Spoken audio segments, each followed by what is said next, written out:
Matapos masungkit ni John Real Cuadro Alas Casimiro, angas ng Pinas, ang interim WBO Bantamweight title sa Mexicanong si Ricardo Espinosa Franco via 12-round knockout noong April 20, 2019 ay isang panibagong world record ang naitala sa kasaysayan ng boxing.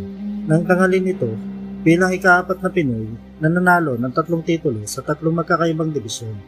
4 na buwan lamang ang nakalipas ay tinapat kagad ito sa Noy WBC Pecom Box, Super Bantamweight Champion at rank number 10 WBO contender na si Cesar Ramirez.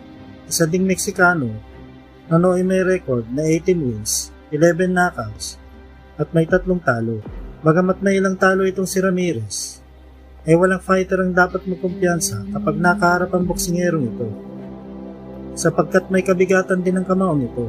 Sa katunayan, bago maganap ang kanilang laban, ay nakapagtala muna ito ng 6 na sunod-sunod na impresibong panalo, kung saan 5 sa 6 na mga tinalo nito ay tinapos niya sa pamamagitan ng knockout. Kaya naman mataas ang kumpiyansa nito na kayang-kaya niyang talunin ng Pinoy champion. Sa isang article nga noon sa Manila Times ay sinabi nitong si Ramirez ay si Casimiro daw ay katulad lang na ibang boksingero na kayang patumbahin, na kayang patulugin sa laban. At nang matanong nga ito ng kaibigan nating si Sir Pau Salu ng Pau Casispo kung ano ang prediction niya sa resulta ng laban, ay ito ang naging sagot niya. What's your prediction?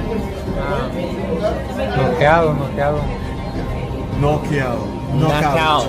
That don't need interpretation. Nakadagdag din sa kumpiyansa nito ang pagpalya sa pagkuha ni Cuadro Alas ng kanyang timbang, sapagkat sumobra ito sa 118 pounds bantamweight limit. Mabuti na lang at nagawan pa man din ito ng paraan ng kampo ng Pinoy champion. Yun nga lang, makikitang sobrang drain ng katawan nito at talatang ng hina ng gusto. Ang kanilang laban ay naganap sa San Andres Sports Complex, Malate, Manila, kung saan ang magwawagi sa labang ito ay siyang makakalaban ng WBO Bantamweight Champion na si Sulanit Tete. Sa mismong laban, bagamat kita na medyo ng hina dahil sa puwersahang pagbabawas ng timbang ito si Casimiro, ay determinado itong makagawa ng isang impresibong panalo sa harap ng mga kababayan natin Pinoy. Lalo na't sa labang ito ay personal na manonood ng laban ng ating pambansang kamao, Manny Pacquiao. Sa unang round ay nagpasiklab agad ang angas ng Pinas sa harap ng mga Pinoy boxing fans. Kaliwat ka ng mabibigat na suntok agad ang pinakawalan nito. Kaya naman dahil dito ay tila bagyang napatras si Ramirez matapos maramdaman ang lakas ng Pinoy. But an explosive start here for Casimiro, who really likes his right hand as we've seen in previous fights, Kenito. Well, Casimiro is a very, very aggressive fighter. As you see, he's leading off with the left hand, but his right hand is always cocked.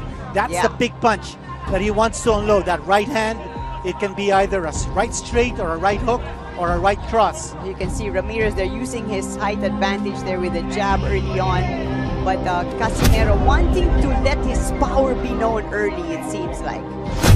You also see the left hand of Casimiro dangling sometimes down his sides. To move up in weight. Now hoping to get a chance to be world champion again. He's 30 years old.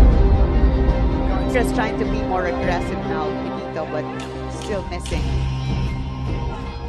Slip. There's a slip. Slick spot there in the corner. Sa round 3 ay naka-score ng knockdown si Cuadro Alas matapos kumonekta ng isang solidong counter left hook sa mukha ng dayong Meksikano.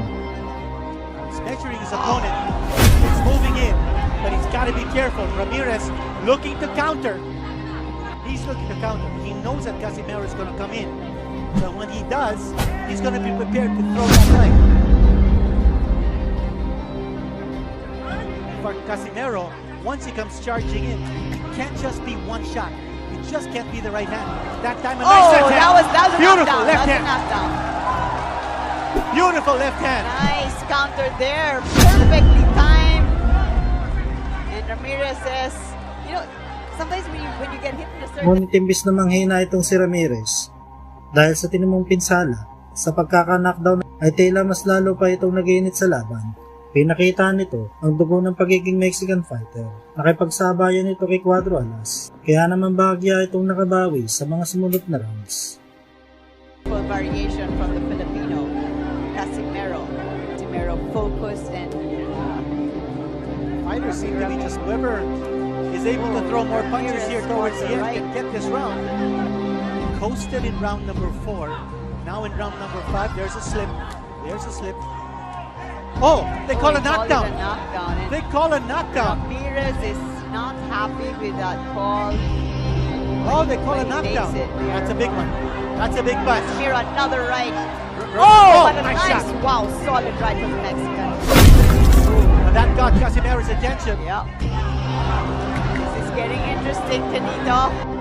Yeah, The he's same gonna want to round. get back.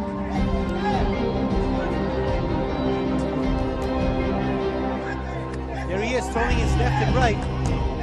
Casimero's holding on. Casimero's sights. That's where he wants Ramirez.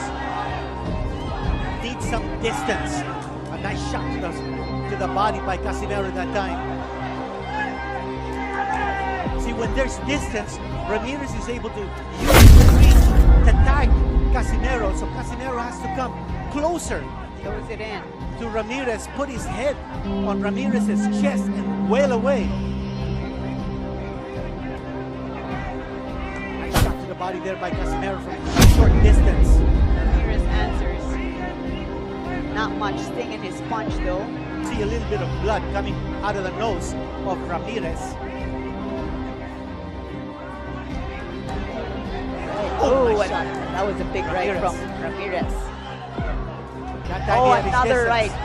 Oh, Ramirez now pouring it on. Big round here for Ramirez. Corner getting really excited. Another strong right from the Mexican. Pouring it on Canita right here. Big round here for Ramirez. That time Casimero throwing the right hand. Crowd loving the action. This fight is not going to go the distance. No, Nice both. shot. Casimero. Pagsapit ng round 7, ay dito na nakabawi ang tinuguriang Cuadro Alas. Matapos tila mapansin na unti-unti na naubusan ng gasolina itong si Ramirez, ay wala nang sandali pang inaksaya ang tinaguriang angas ng Pinas, Cuadro Alas, at agad binanatan ng dumayong Meksikano. The right finito, blood from the nose of the Mexican. And Senator Manny Pacquiao, the man behind Mexican. He has to come up with something big. Exactly. He's been down twice. He knows Oh! he's points. Wow! Here we go. That was a solid right from Casimero. And Ramirez holds on. Whoa! Both fighters are down. You also see that Ramirez is breathing from the mouth. He's having difficulty breathing because of the blood Oh, coming another out of his solid nose. right from, Here we from go. Casimero. And he's down. Oh. He's down. They're going to call a knockdown. Wow. A solid. Casimero Flurry. went through the ropes there. There's Oh blood. man, this is all heart now for Yeah. the Mexican. Whoa! Another, oh boy! He One just- more big punch. And he's really Wow. on shaky legs. Ramirez. Oh boy! Sa round 10, ay mas matindi pa ang parusa ni Cuadro Alas kay Ramirez. Sa pagkakataong ito, ay bodega naman ng Meksikano ang pinuntirya nito. Sa lakas ng mga patama, ay makikitang iniinda nitong maigi ang suntok ng What about this body attack now? Oh By boy! John Riel Casimero. He seems to want to finish the fight in this round. Can he do it? Ramirez seems to be folding up here. But he's fighting back. When he's taking those shots Oh, to the midsection, he's of Cesar Ramirez. Again, a shot to the side of the body by John Riel Casimero Yes. on his body. There's your... Oh. Yeah, He's lost his sting. just going through the motions. Yeah. Clearly The sting is gone. winded. Cesar Ramirez. But he's still letting his hands go. Oh! Wobbly legs. He's ready to go. Oh, Casimero just itching to launch here. There's- Looking for the opening. Ramirez has little left. But for Casimero, one shot to the midsection. That's what he's looking for. A shot to the side of the body. Finish him. But make no mistake about it. Oh, down! It's down! It's down! And I think it's out! It's That's over! it. That's it. Oh, what a But we knew it was happening. beautiful ending to this fight. We knew it was going to happen. He had very little left. Oh, And flat on his back. Unbelievable ending. what a Gabriel Casimero. what a fantastic show there from the Filipino. Dahil sa impresibong panalo ni Cuadro Alas Casimiro ay natuwa ang ating pambansa kamao dahil sa magandang performance na pinakita nito. Tagumpay nitong nadepensa sa kauna-unahang pagkakataon ang kanyang WBO interim title. Anong masasabi nyo sa laban ni Casimiro dito mga idol? Paki-comment naman po sa baba at ating babasahin po isa-isa yan. Kung nagustuhan mo ang video ito ay huwag kalimutan mag-like, share, subscribe at pakikalimbang na rin po ang kampana para lagi kang updated sa susunod na mga video. Maraming salamat po and God bless.